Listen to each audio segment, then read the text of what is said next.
What do we think of what Adam Peters and company did in their first go-around? I think for me, I come away with a much deeper understanding of how Adam Peters wants to build his football team, and to him, what building through the draft really means.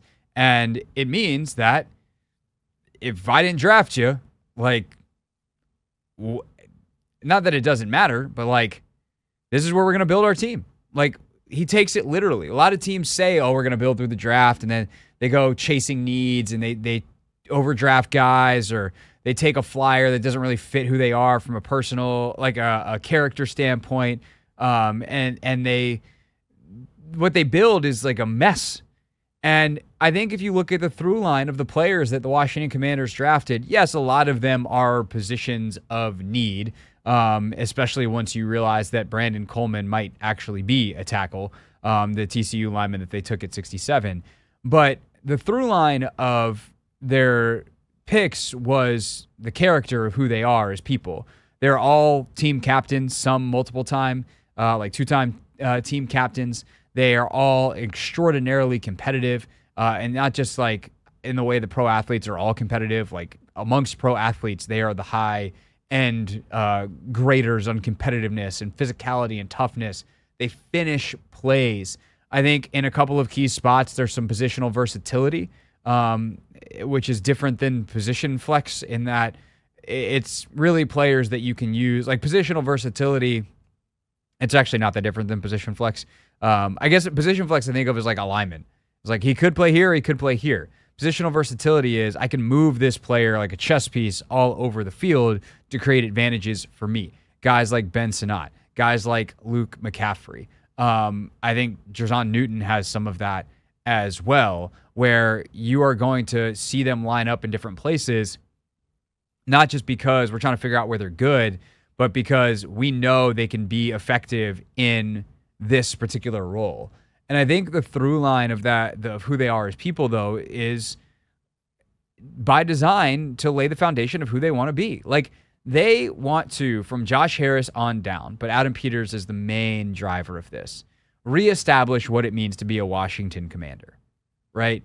What it meant under Ron Rivera, I don't even know. 4 years in a tenure completed. Like, what's a Ron Rivera football player? I don't know.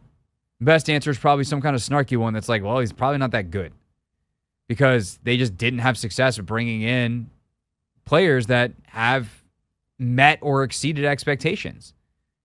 There's just not a lot of them around. I could define for short bursts during the previous administration when like McLuhan was here, what a Scott McLuhan football player was. But even then, like, part of the problem for McLuhan was he got sidetracked by like a guy like Josh Dotson. Like, that dude didn't fit the toughness, competitiveness stuff. And that kind of veer really wrecked what they were doing. He is a bad pick. And I was the guy defending Dotson forever. I thought he was going to work out because I'd watch the dude practice or watch him in training camp and be like, I don't know, man. He was awesome here. And just never, ever in games did it wind up coming through. And that does speak to the character part of the evaluation of the competitiveness and, you know, kind of the dog mentality that is required to be a success in this league. And what's interesting is I think that while there is a level of risk with some of the players they took in terms of limited upside, some of them I actually don't know that there is that much risk. Maybe others have more explosive and exclusive types of traits. Maybe some guys are like, feel like real flyers based off ability because they have one specific, speed trait or strength trait that for their position is the kind of thing that could make you elite. But I look at a lot of the guys that they took and I'm like, I don't know. Like, there are some people that think that Jerzon Newton is right up there as one of the best defensive linemen in this class. And if Adam Peters was one of those and they turned out to be right, that is a steal at 36. And like, we're talking a guy, like, just to be clear, there are people that think Jerzon Newton can be like a Pro Bowl level player. I don't know that it's certainly not the consensus. I haven't watched enough of him yet to have a good feel for what I think of him. there are risks. He has the Jones fracture in the foot, and like foot injuries for big guys are scary.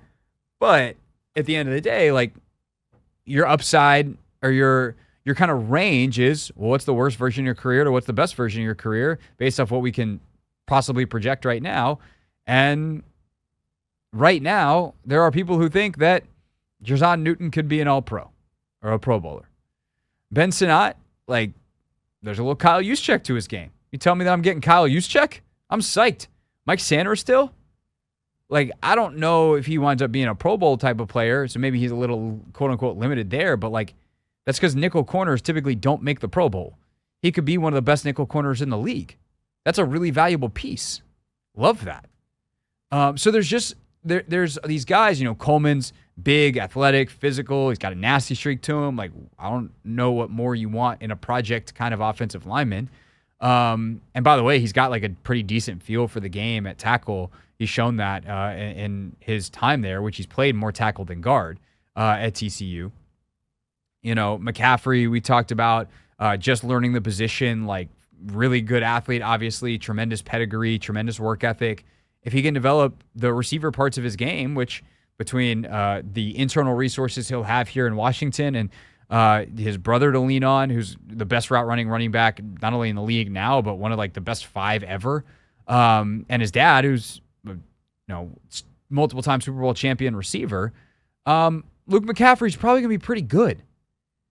And so you go down the list, and it's just a bunch of guys that like have the right. And Jaden Daniels fits this as well, right?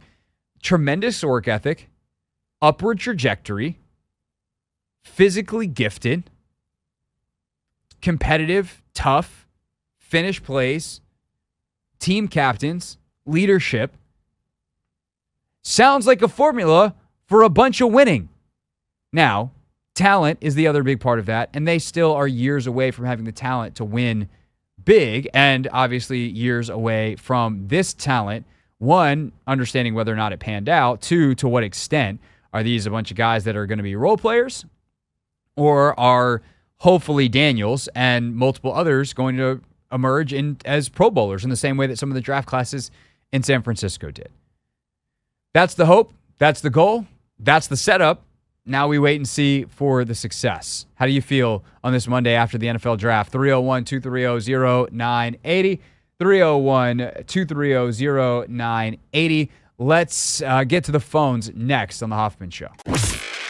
Hey, this is DA, and you're listening to The Hoffman Show on the Team 980 and the Odyssey app.